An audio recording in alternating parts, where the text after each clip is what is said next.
19 कोटी रुपयाची गुंतवणूक ही या नगर जिल्ह्यात होणार आहे, ज्यातनं 18,000 लोकांना त्या ठिकाणी रोजगार मिळणार आहे आणि उत्तर महाराष्ट्रामध्ये जवळपास 75,000 लोकांना रोजगार मिळेल इतक्या मोठ्या प्रमाणात ही गुंतवणूक या ठिकाणी येते आहे। आणि म्हणूनच मी एकच सांगू इच्छितो की केवळ एमओयू नाही तर ते प्रत्यक्षात अस्तित्वात आणण्याकरता आमचा उद्योग विभाग हा सातत्याने कार्यरत असतो।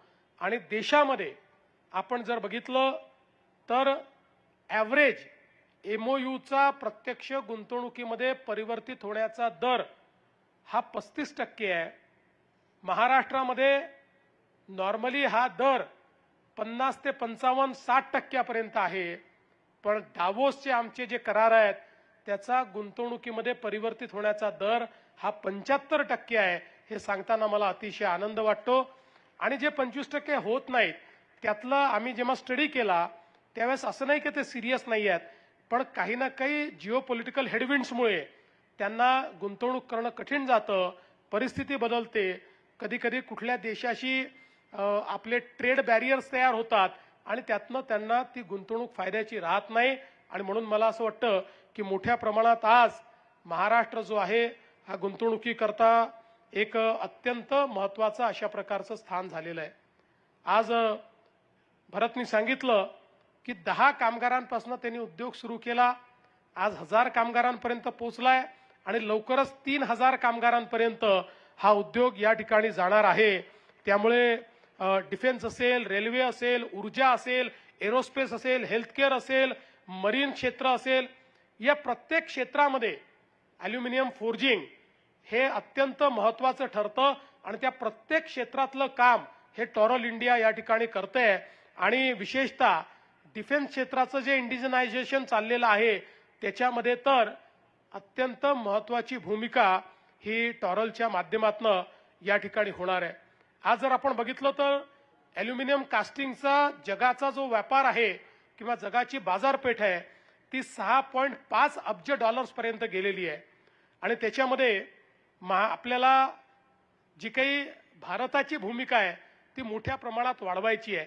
मला आत्ता भरत सांगत होता की ॲल्युमिनियमचा विचार केला तर त्या ठिकाणी पर कॅपिटा जे काही ॲल्युमिनियमचा इंडस्ट्रियल उपयोग आहे तो जर्मनीमध्ये 36 kg आहे आणि आपल्याकडे फक्त 2.5 kg, आणि तोही आता टॉरल इंडिया सारख्या या सगळ्या संस्थांनी इथपर्यंत तो पोचवलेला आहे। म्हणजे आपल्याला खूप मोठी मजल ही त्या ठिकाणी गाठायची आहे। आणि विशेषतः या सगळ्या प्लांटमध्ये सस्टेनेबल कास्टिंग आणि रिसायकलिंग या गोष्टीकडेही लक्ष देण्यात आलेलं आहे। कारण आज केवळ उद्योग टाकून चालणार नाही तर ते आपले उद्योग हे पर्यावरण पूरक देखील असले पाहिजेत। उद्योग की पर्यावरण अशा पद्धतीचं आता चर्चा राहिलेली नाही, उद्योगही आणि पर्यावरणही अशा दोन्ही गोष्टी या एकत्रितपणे आपल्याला आपल्या महाराष्ट्रामध्ये त्या ठिकाणी करायच्या आहेत। आणि म्हणून मला विश्वास आहे की पुढच्या काळामध्ये निश्चितपणे या संदर्भात अतिशय चांगलं कार्य हे आपण करू। आज या निमित्ताने भरतनी सांगितलं की सगळ्यांचं उत्तम सहकार्य या कार्यामध्ये त्यांना मिळतंय, पण याचे कारण आहे मी बघितलं की भरत गीते हा केवळ एक उद्योजक म्हणून काम करत नाही तर स्वतःच्या उद्योगासोबत आपल्या महाराष्ट्रामध्ये इतरही उद्योजक आले पाहिजे याकरता महाराष्ट्राचा ॲम्बॅसेडर म्हणून, महाराष्ट्राचा राजदूत म्हणून तो काम करतो। आम्ही डावोसमध्ये देखील मी बघितलं विविध लोकांशी भेटायचं, त्यांना आमच्याशी भेटवायचं, त्यांना कन्व्हिन्स करायचं, त्यांची गुंतवणूक आणायची, हे काम सातत्याने तो करत असतो। आणि विशेषतः सगळ्यात महत्त्वाची गोष्ट अशी आहे की त्याचं जे काही डोमेन नॉलेज आहे हे इतकं चांगलं आहे, त्यामुळे टेक्निकली जो व्यक्ती साऊंड असतो तो व्यक्ती दुसऱ्याला चांगल्या पद्धतीनं कन्व्हिन्स करू शकतो। त्यामुळे त्याला इंजिनिअरिंगही समजतं, फायनान्सही समजतो आणि महाराष्ट्र काय देऊ शकतो हे देखील त्या ठिकाणी समजतं। अशा सगळ्या गोष्टी तो समोर सांगत असल्यामुळे मला असं वाटतं की एक चांगला राजदूत हा त्याच्या रूपानं आम्हाला भेटलेला आहे। आणि 2 माझे अनुभव आहेत। पहिल्यांदा आम्ही 15ला हॅनोवर मेसेमध्ये तर भेटलोच, पण त्यानंतर 16ला पहिल्यांदा आम्ही करार केला। 16चा करार केला, त्यांनी 18मध्ये तो प्रोडक्शनमध्ये आणला, 25मध्ये आम्ही करार केला, 26मध्ये त्यांनी तो प्रोडक्शनमध्ये आणला। मला असं वाटतं की इतकं सिन्सिअर आणि सिरियस एफर्ट हे जर करणारे उद्योजक असले तर निश्चितपणे आपल्याला कुठेही मागे पाहण्याची आवश्यकता पडणार नाही. मी आज त्यांना आश्वासन देतो की निश्चितपणे महाराष्ट्राचं सरकार हे पूर्ण शक्तीनिशी आपल्यासारख्या उद्योजकांच्या पाठीशी उभं आहे. मध्यंतरी मला असं काही ऐकायला मिळालं होतं की सुप्यामध्ये काही जेव्हा नवीन औद्योगिक इकोसिस्टीम तयार होते तर जसे चांगले लोक तयार होतात तसे काही वाईट लोकही तयार होतात. काही लोक जरा आमच्या उद्योगांना त्रास देण्याचाही प्रयत्न करतात. त्यामुळे मला असं समजलं होतं की काही तयार झालेले आहेत, पण त्यानंतर त्यांचा बंदोबस्त आपण लावला आहे. आणि आजही मी एसपींना सांगतो, आता ही जी सुप्याची MIDC आहे ही अत्यंत वेगाने वाढणारी अशा प्रकारची MIDC आहे. आणि उद्योग हा जर आपल्याला यशस्वी करायचा असेल, ease of doing business, cost of doing business आणि त्या ठिकाणची कायदा आणि सुव्यवस्था, या तीनच गोष्टी असतात की ज्यामुळे उद्योग चांगला होऊ शकतो.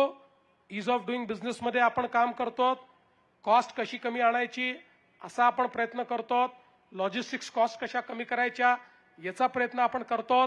पुढच्या 5 वर्षाकरता कुठल्याही परिस्थितीमध्ये औद्योगिक विजेचे दर वाढणार नाही याची देखील आपण काळजी घेतली आहे. किंबहुना ते कमी कसे होतील हा प्रयत्न आपण करणार आहोत, ज्यातनं कॉस्ट ऑफ डुईंग बिझनेस याच्यावर देखील एक महत्त्वाचा परिणाम होणार आहे. पण लॉ अँड ऑर्डरच्या संदर्भात माझे स्पष्ट निर्देश आहेत की कोणीही उद्योजकांना जर त्रास दिला तर त्याला स्पेअर करायचं नाही, त्याला ठोकून बंद करायचं, पुन्हा कोणाची हिंमत होणार नाही अशा पद्धतीनं कायद्याने ठोकायचं. ठोकायचा अर्थ लोक वेगळा लावतात.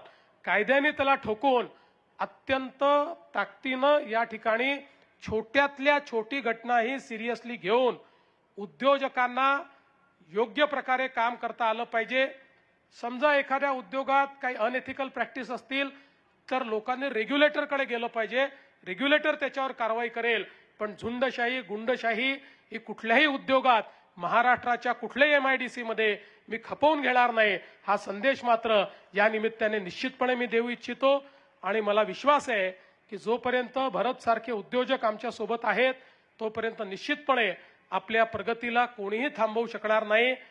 मी पुन्हा एकदा भरतचं अतिशय मनापासून अभिनंदन करतो, त्यांच्या कुटुंबाचं या ठिकाणी अभिनंदन करतो. संपूर्ण कुटुंब हे त्यांच्या पाठीशी अत्यंत ताकदीने उभं आहे. त्यांच्या कन्येनी मला आज खूप सुंदर ग्रीटिंग या ठिकाणी दिलेलं आहे, त्याबद्दल मी तिचे देखील आभार मानतो की तिने खूप मेहनत करून एक स्वतःच्या हाताने एक सुंदर अशा प्रकारचं ग्रीटिंग तयार केलेलं आहे. तिचंही मनापासून कौतुक करतो आणि या चांगल्या कार्यक्रमाला मला या ठिकाणी बोलवलं त्याबद्दल आभार मानतो. पुढचे अनेक कार्यक्रम असल्यामुळे खरं म्हणजे पालकमंत्र्यांचं, सभापतींचं, सगळ्यांचं भाषण होणं गरजेचं होतं, पण मी म्हटलं ते शेवटी भूमिपुत्रच आहेत, त्यामुळे ते नंतरही या ठिकाणी भाषण करतील. मी आपलं भाषण पहिले करून घेतो आणि म्हणून मी पुन्हा एकदा आपले आभार मानतो आणि माझं बोलणं संपवतो. धन्यवाद. जय हिंद, जय महाराष्ट्र. धन्यवाद. कार्यक्रम संपलेला नाहीये, आपण कृपया बसून घ्यावं ही विनंती. माननीय मुख्यमंत्री महोदयांनी महाराष्ट्राचे औद्योगिक राजदूत म्हणून भरत गीते सरांचा जो सन्मान केला हा निश्चितच एक मोठी शाबासकी आहे आणि ती गीते सरांसाठी आहे, तशीच तवरल इंडियासाठी आहे. आज आपण जे आश्वासन दिलं आमच्या पाठीशी उभे आहात याचा आनंद आहे. त्याचबरोबर या ठिकाणी संभाजीनगरहून माननीय राज्यसभा खासदार भागवत कराड साहेब हे सुद्धा आलेले आहेत आणि इथे तयार होणारी उत्पादनं ही संभाजीनगरच्या बाजारपेठेमध्ये थेटपणे जावी असं स्वप्न आपण पाहतो आहोत. त्यासाठी आपलं सहकार्य आणि मार्गदर्शन आम्हाला लाभेल. आणि आता माननीय मुख्यमंत्री महोदयांनी ज्या पद्धतीने सांगितलं की या परिसरामध्ये उद्योगाच्या विकासासाठी जे खंबीर नेतृत्व आणि मार्गदर्शन आवश्यक आहे, या ठिकाणी जिल्हाधिकारी पंकज आशिया साहेब सुद्धा उपस्थित आहेत, अहिल्यानगरचे कलेक्टर, आणि त्यांचं मार्गदर्शन सातत्याने MIDCला लाभेल असा निश्चितच विश्वास आहे आणि आजवरचा अनुभव सुद्धा आहे.